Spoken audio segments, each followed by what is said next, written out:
Hello everyone, welcome to World Writing in the Time of Corona, the poetry workshop where I'm going to give you a series of prompts and hopefully you'll get a poem that you like out of it.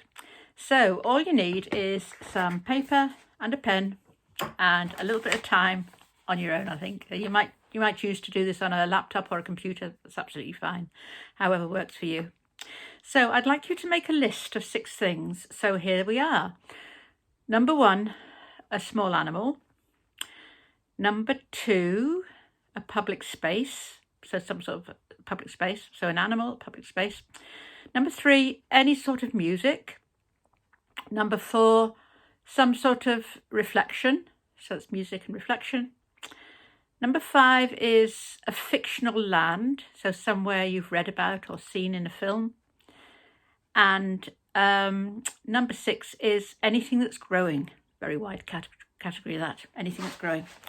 I'll run through them again for you. So we have small animal, public space, music, a reflection, a fictional land, and something growing.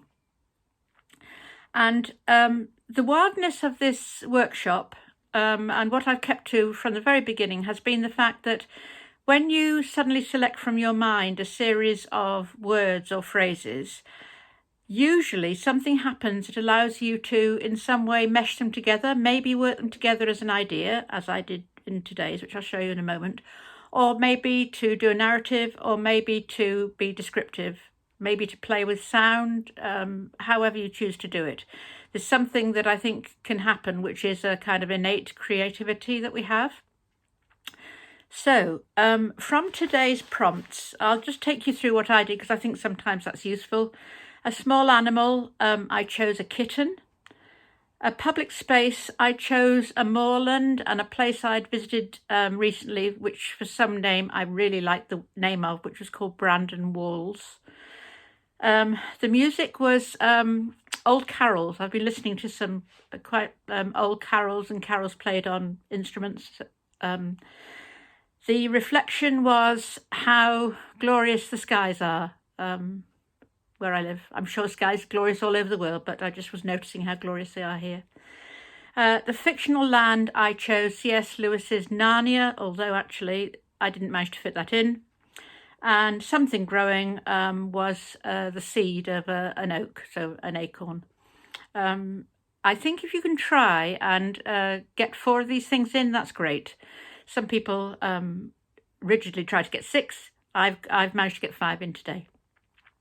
And I mentioned just now that I was pursuing an idea in doing this. And my idea was, it was to take the idea of movement.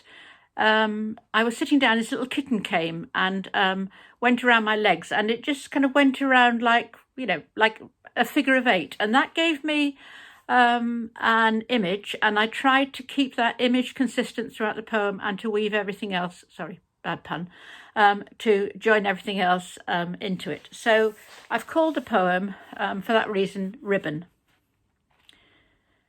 Like a ribbon or rope in a figure of 8, a stray black kitten wound around her ankles, bending its gentle frame into the curve of her leg.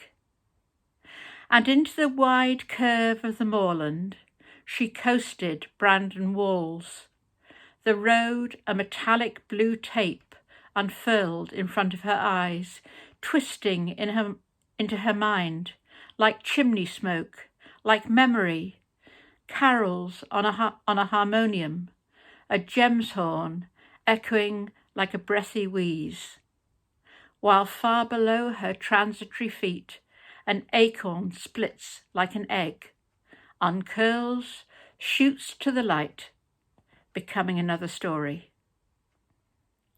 Just when you catch the glory of the skies, clouds scud across the sun and block it from our eyes. Everything is moving, twisting and turning, dying, burning, never losing the yearning. Double helix, a ribbon, an old, long-lost path. So I don't think that is a particularly good poem, although I'm pleased I wrote it, But what I did like about it, and I think this is where the wildness of wild writing comes in, is the fact that it allowed me to take this initial image of a kitten winding around someone's legs and turn that eventually into a road, into a seed's growth, into the memory of music, and then into the shape of the double helix, which I don't pretend to understand. So that's my poem Ribbon. I do hope you have enjoyed the workshop, and maybe you might like to try and try and work a poem around an idea rather than around a narrative. And whichever way you choose to do it, I'm sure it'll be a good kind of creative space in your day. So until the next workshop, when we will do something different, I'll say goodbye for now. Enjoy your writing, and I hope you have a good day. You take care. Bye-bye.